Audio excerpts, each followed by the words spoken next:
there's one thing I've learned watching men lose control in front of women, it's this: the moment you start asking her questions. You're not leading. You're pleading. You think it shows curiosity. You think it's respectful. But to her, it reeks of uncertainty. It's like handing her the wheel of the car while you sit in the passenger seat, wondering why she doesn't want to drive. You ask where she wants to eat. You ask what she wants in a relationship. You ask what she's thinking. And every time you do, you chip away at your own frame. Because real power isn't curious. It's certain. And by the end of this video, you'll know exactly how to stop chasing her attention and start commanding the energy of the entire room. You think you're building connection? That's the first lie, denied. You think that if you ask the right questions, you'll unlock some secret part of her that no man's ever reached. But that's not how this works. A woman doesn't bond with a man who picks her brain. She bonds with a man who bends the world around his presence and lets her decide if she's coming along for the ride. When you ask, "What do you want to do tonight?" you're trying to avoid rejection. But leadership always risks rejection. Control always carries weight. If you can't shoulder that weight, she will quietly stop trusting you and you won't even know why she stopped texting. She wants to feel your direction. That doesn't mean you become some loud, overcompensating alpha puppet. It means your energy doesn't ask, it declares. You walk into the room, and instead of scanning her face to see if she's happy, you sit down with peace in your spine. She senses that. You don't flood the space with empty words. You own the silence. You don't try to pull answers from her. You let her lean into your mystery. Most guys kill the tension too early. You're afraid of the unknown, so you ask to fill the gap. But the gap is where attraction lives. The unknown is the fire, and she wants to burn. I still remember this guy at a party. He was good looking, stylish, tall, but he had no frame.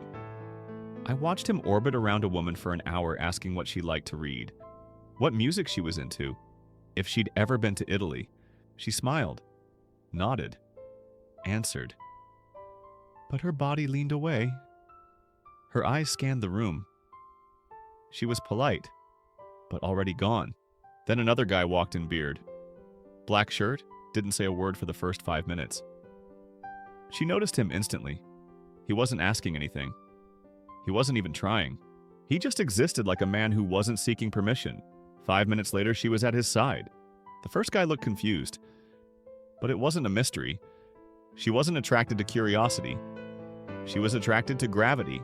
That's the truth. No one wants to tell you. Women don't want to be your little project. They don't want to be decoded. They want to be pulled. Pulled into a reality that's already moving. They want to feel that if they left, your life wouldn't stop. You don't need to ask her if she's coming. You say, "I'm going. You're welcome to join." That's control. That's masculine frame. And if you don't develop it, she'll grow resentful of the questions even if she smiles while answering them. Because questions force her into the masculine role. They make her carry the decision. And if she's always steering, she'll eventually crash right out of your life. There's this moment that happens in every failed relationship. It's subtle. Quiet. A man asks, "What's wrong?" She shrugs. Nothing.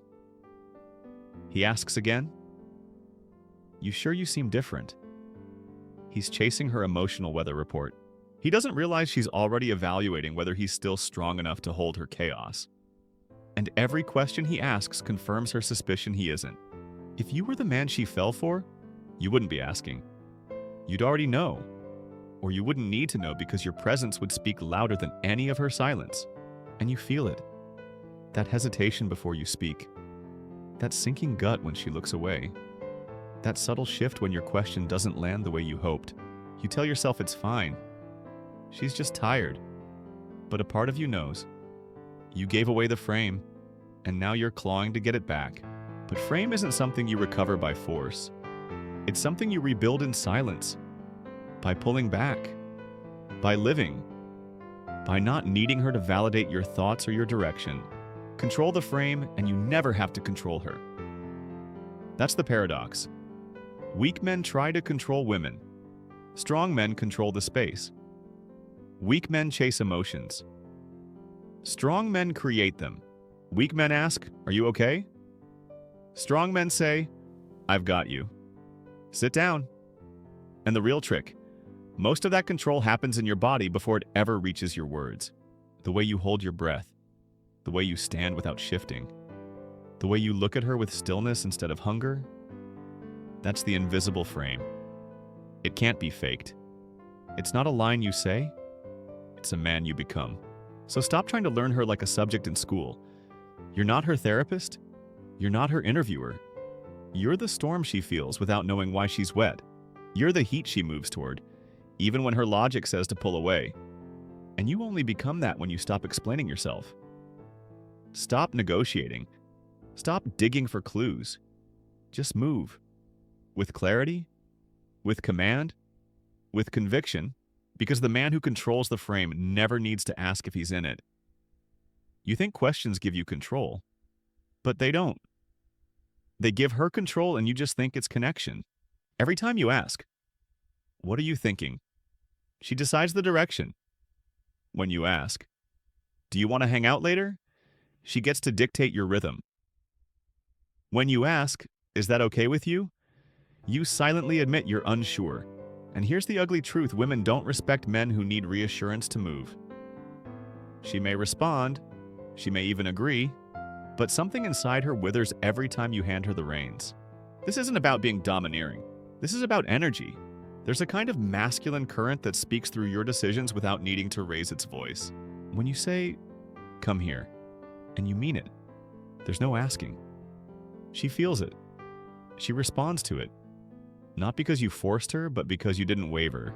When your energy is firm, grounded, unmoved by approval, it creates a vacuum.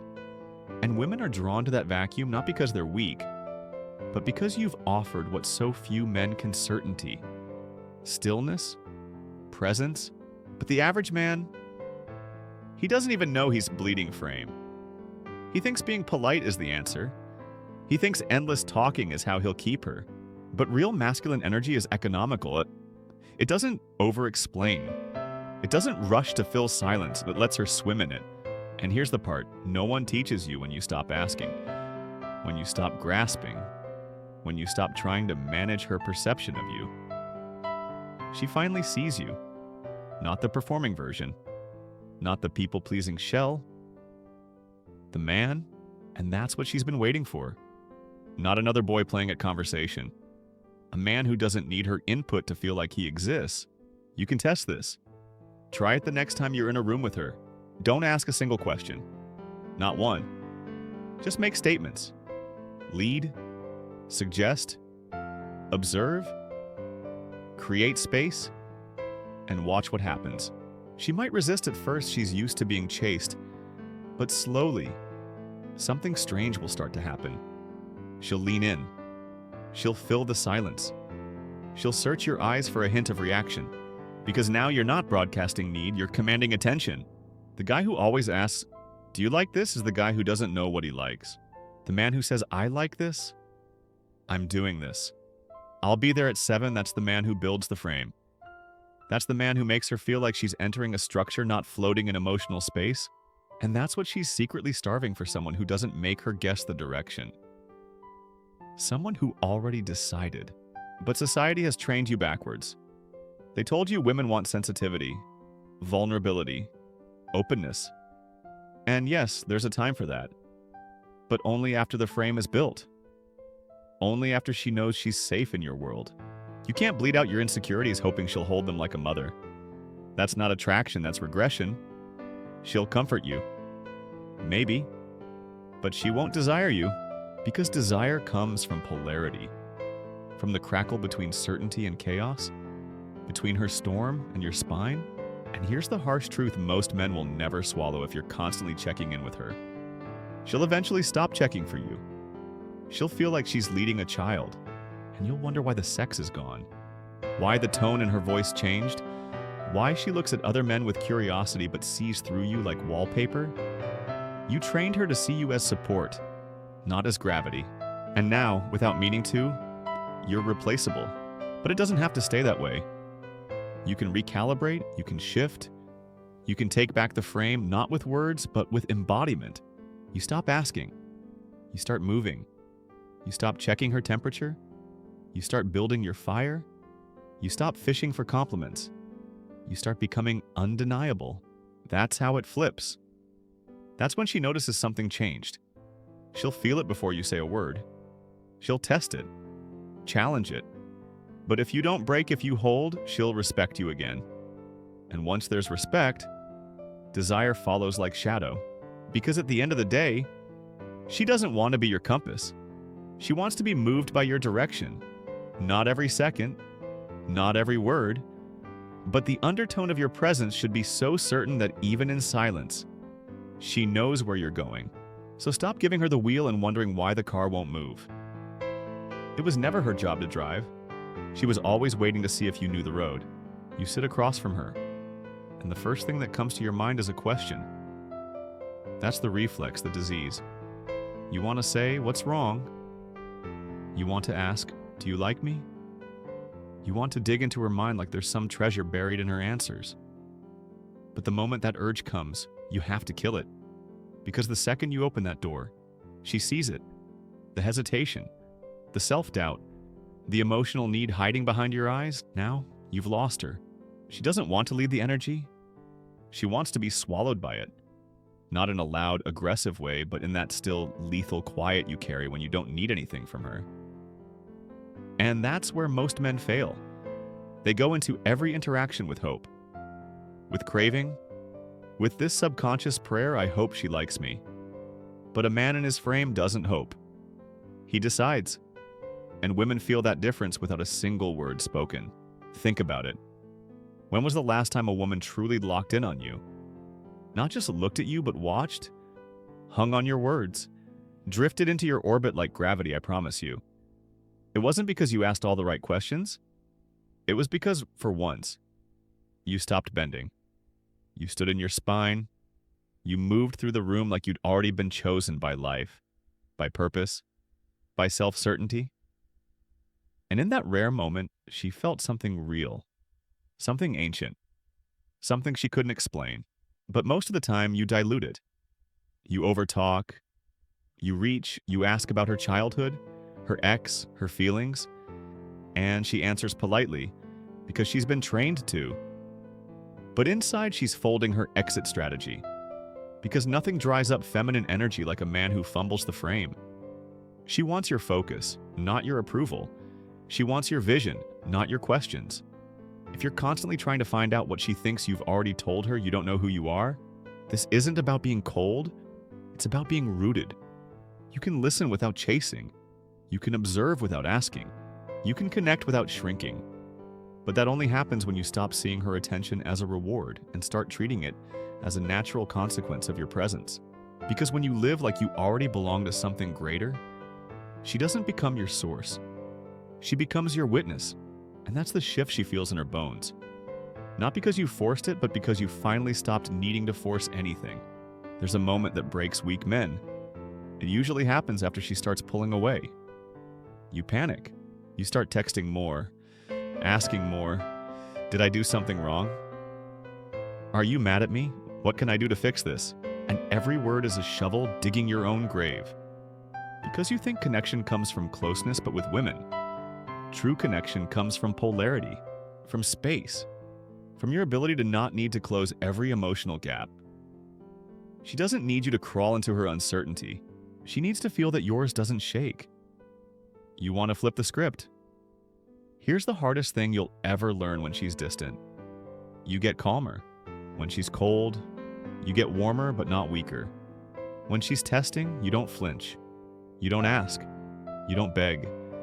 You don't explain. You hold. You let her storm pass through you like wind through stone. Because that's what the masculine frame is. It's the part of you that doesn't move when she does. And when she feels that she comes back, not because you said the perfect thing, but because you said nothing at all. Because your silence screamed strength. Your non-reaction echoed louder than any apology could. Your lack of questions reminded her that you don't need her validation to breathe. And that's when she becomes curious again. That's when she starts asking you, what are you thinking? Where are you going? What are we doing tonight? Because now she feels safe following. Because now she knows you're leading something real, not a performance, not a tactic, just your core, unshaken, present, certain. So the next time you want to ask a question, stop. Feel what's underneath it. Is it clarity or fear? Is it direction or doubt? If it's doubt, kill it. Replace it with a decision. Speak from your center, not to control her, but to control you. Because you don't win a woman's heart by decoding her. You win it by embodying the one thing she can't find in anyone else, the grounded fire of a man who doesn't need her answers to know who he is. And if you master that, you don't chase women. Women chase your world. There's a silent war happening in every interaction. Not with words, not with actions. With energy, frame is invisible, but it decides everything. And if you walk into that space already needing to know what she thinks, what she wants, how she feels, you've already lost. Because here's the truth, whoever needs the answer least controls the frame. And you've been giving up the throne every time you open your mouth to ask for emotional breadcrumbs. She's not thinking. What a sensitive guy, she's thinking. Why can't he just lead? She won't say it, she may not even consciously know it, but she'll feel it. In her stomach. In the way her body subtly recoils from yours. In the way her messages get shorter. In the way she stops laughing at your jokes. And you'll think it's something you did, but it's not. It's what you didn't hold. The energy, the tension, the frame. A man who controls the frame doesn't explain himself. He doesn't justify his choices. He doesn't audition for approval. He states. He moves. He embodies. And from that place, he becomes untouchable. She can throw words, moods, storms, but he remains still, focused, magnetic, and that presence. That's what she remembers. That's what she compares everyone else to. Not your car, not your height, not your money, your energy. You ask because you're afraid of losing her, but you forget it's not your job to keep her. It's your job to stay rooted in who you are and let her choose. Not from pressure, not from persuasion, but from pull. Because the second you start negotiating for connection, it dies. Attraction doesn't respond to reasoning. It responds to resonance. And you only resonate when you stop reaching for her world and start radiating your own. The men who command attention aren't doing more, they're doing less. They're saying less. They don't pepper conversations with questions. They observe, they direct, they decide. And that simplicity is rare. That calm is erotic. That quiet certainty. That's what makes her imagine you days later in the dark, in silence, in the middle of someone else's presence. Because you didn't chase her mind, you haunted it. Control the frame, and you control the rhythm. You set the pace. You create the rules without needing to speak them. She either falls into it or she leaves. And if she leaves, you don't collapse. Because a man in his frame never fears the loss of what he never depended on. So the next time you're tempted to ask, "Do you like me?" replace it with this, "I like me?" That's the only frame that lasts. The only one that doesn't shatter under pressure. Because it wasn't built from her responses. It was built from your truth. And that truth, that's what she'll chase, even when she pretends she won't. You don't get her back by waiting. You get her back by never needing her again.